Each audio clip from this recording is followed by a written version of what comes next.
신대륙, 뉴 컨티넨트라고 하죠. 대항해 시대의 유럽인들 입장에서 새로 발견한 아메리카 대륙, 그리고 오스트레일리아 대륙을 지칭하는 말이죠. 영어권 국가에서는 신세계 프로젝트라고도 부른대요. 하지만 이 신대륙이라고 불리는 곳에도 원주민이 살고 있었기 때문에 신대륙, 신세계라는 용어 자체가 유럽 중심주의적 세계관에서 나왔다라는 비판을 받을 수 있습니다.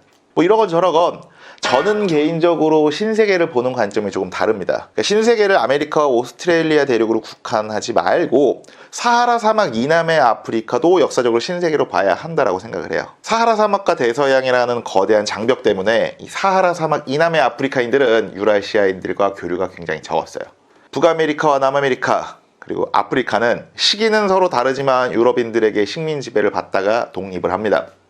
그러나 북아메리카와 남아메리카 그리고 아프리카는 15, 16세기 이후 각기 다른 역사를, 심지어 극단적으로 다른 역사를 걷게 됩니다. 그들의 역사는 왜 그렇게 달라졌을까요?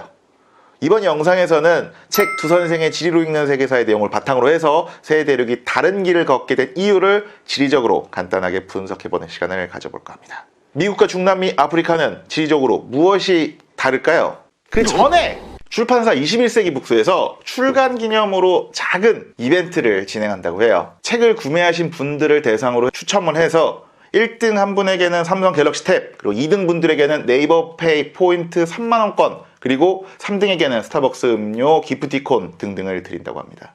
그럼 이벤트를 어떻게 신청을 하느냐? 첫 번째, 두 선생의 지도로 읽는 세계사를 구매하고 영상 아래 영상 설명란에 있는 이벤트 참여 링크를 클릭해주세요.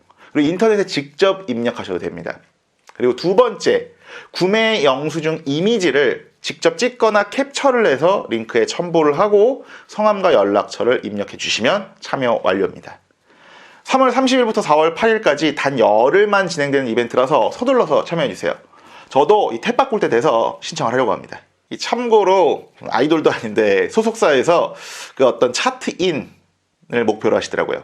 그래서 교보문고에서 되도록 책을 구매하시는 거를 추천이 아니라 부탁드리겠습니다.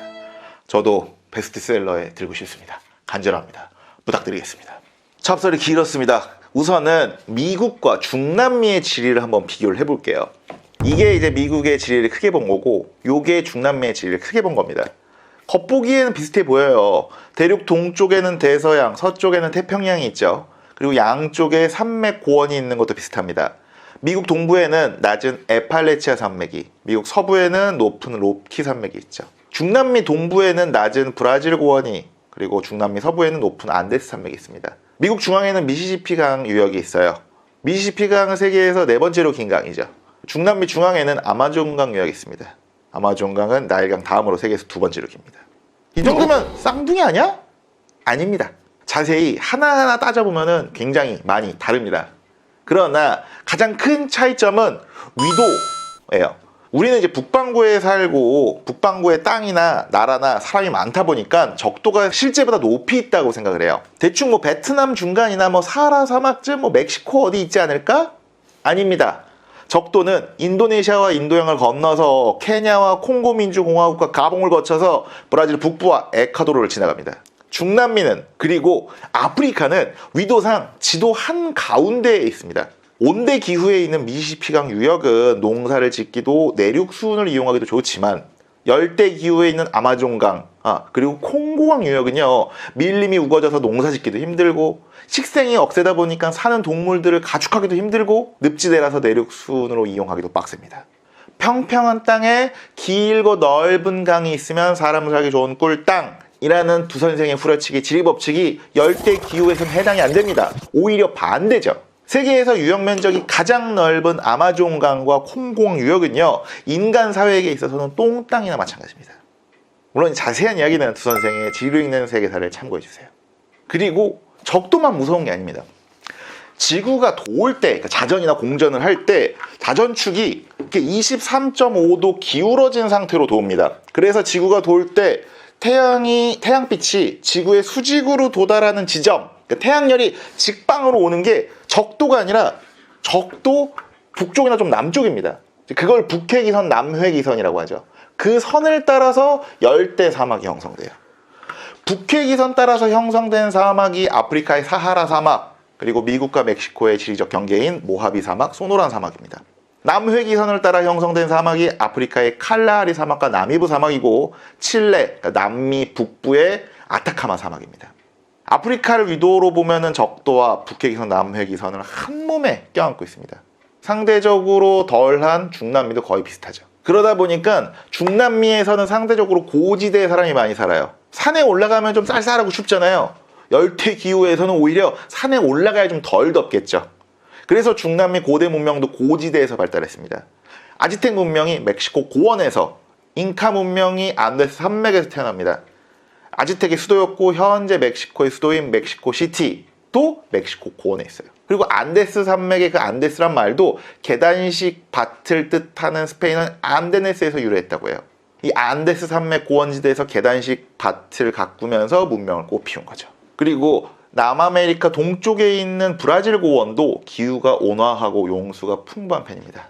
브라질 제1의 도시이자 남아메리카 최대 도시인 상파울루가 브라질 남북 고원에 자리 잡은 건 우연이 아닙니다. 남아메리카 면적의 3분의 1을 차지하는 아마존이 내륙에 떡하니 버티고 있으니 남아메리카에는 해안 도시가 발달했죠. 그래서 유럽에서 온 부유한 이민자들이 해안 도시에서 주로 살고 빈민층들은 내륙 촌에 사는 분위기입니다. 이 인구학적으로 보면은 남아메리카가 가운데가 텅 빈 대륙 같다고 해서 해안 지역을 인구가 밀집된 테두리라고 해요. 자세한 이야기는 선생의 지루 읽는 세계사를 참고해 주시죠. 미국 이야기를 너무 안 했죠?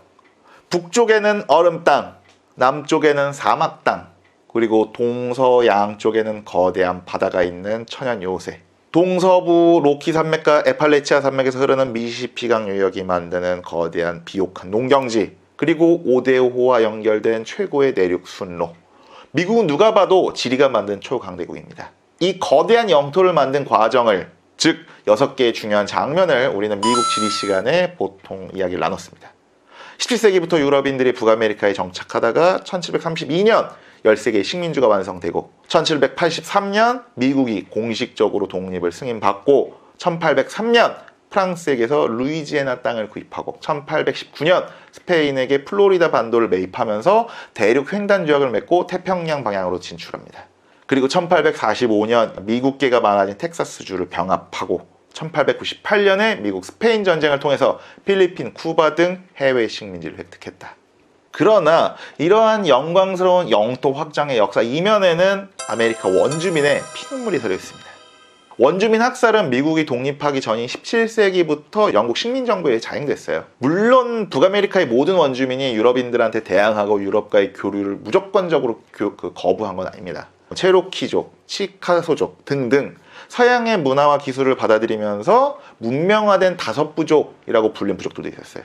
그러나 19세기 전반에 지금의 남부를 개발하기 시작한 미국은 그곳에 살고 있던 문명화된 다섯 부족들에게 자신의 터전을 놔두고 미시시피강 서쪽의 원주민 구역으로 가라고 강제 이주시켜버립니다. 2000km가 이르는 거리를 걸어서 가야 했던 원주민들의 강주 이주길 또는 그 강제 이주 사건을 눈물의 길, Trail of Tears라고 부릅니다. 그리고 1840년대 서부개척 시대가 열리면서 원주민에 대한 탄압과 학살은 더욱 심해지고 북아메리카 원주민은 지금처럼 극소수만 남게 됩니다. 자세한 이야기는 두 선생의 지리로 읽는 세계사를 참고해 주시죠. 마지막은 아프리카 이야기로 좀 할까 해요. 아프리카는 인류가 탄생한 대륙이죠. 인류가 왜 아프리카에서 나왔느냐? 지구의 지질학적인 운동에서 그 원인을 찾곤 해요. 아프리카 기후 지도를 보면 서아프리카에 있는 열대우림이 동아프리카까지 가지 않아요. 동아프리카에 산악지대가 있어서 좀 덜 더워서 그렇습니다. 물론 동아프리카도 원래는 평평한 열대우림이었어요. 그런데 약 3천만 년 전부터 소말리아 반도가 아프리카 대륙 본토에서 쪼개지면서 산악지대, 골짜기 등이 생깁니다. 그걸 동아프리카 지구대라고 하는데 그렇게 동아프리카 지구대가 만들어지고 약 300만 년에서 400만 년 전에 에티오피아, 케냐 등등 동아프리카 일대가 기온과 습도가 상대적으로 내려가면서 이 기간에 동아프리카의 풍경이 열대 우림에서 초원지대로 변합니다. 고릴라, 침팬치 같은 유인원들은 주로 나무에서 생활을 하죠. 그런데 동아프리카가 숲에서 초원으로 변해? 그럼 유인원들은 멸종이 되거나 진화해야죠. 그렇게 인류의 조상들은 나무에서 땅으로 내려와 진화합니다. 여기에 동아프리카의 초원지대가 확대되면서 영양이나 얼룩말 같은 대형 초식동물, 초식 포유류, 그러니까 사람이 먹고 살 만한 동물들이 번성하면서 인류의 먼 조상들이 이 동아프리카에 나타나고, 그리고 그들의 화석이 이 동아프리카에 많이 발견되는 겁니다. 자세한 이야기는 두 선생의 지도 읽는 세계사를 참고해 주시죠.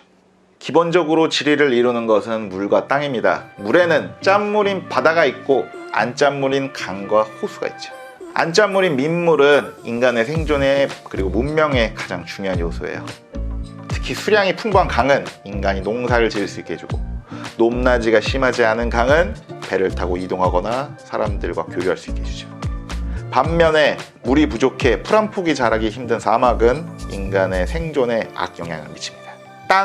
흙을 해발고도 높이로 오면은 높은 땅인 산과 평평한 땅인 평원으로 구분할 수가 있죠. 더 많은 인간이 모여 살 수 있는 평원, 특히 강이 흐르는 평원에서는 인간 사회도 더 발전합니다. 반대로 험준한 산과 산맥은 인간의 이동과 교류를 방해하죠. 바다, 특히 넓고 큰 바다는 인간의 이동을 방해하지만 모험심도 자극합니다. 지리 영상 앞부분에 제가 자주 했던 이야기들입니다. 역사는 어렵습니다. 알아야 하는 인물, 사건, 국가, 시대도 많고 그들을 조합하려면 솔직하게 암기도 좀 필요하죠. 그러나 지도 등의 도움을 받으면 이해하기가 쉬워집니다. 지도 읽기, 지리 읽기도 마찬가지입니다. 복잡한 용어가 솔직히 역사책보다 더 많이 나와요. 그리고 지명의 유래를 찾다 보면은 밤을 새우기도 있습니다. 그러나 초심으로 돌아가서, 물과 땅으로 돌아가서 차근차근 돌아보고 생각을 하면 이해하기가 쉬워질 겁니다. 여러분의 역사 지식, 여러분의 인문학적 호기심에 두 선생의 지도를 읽는 세계사가, 두 선생의 역사 공장이 작은 보탬이 되기를 바랍니다.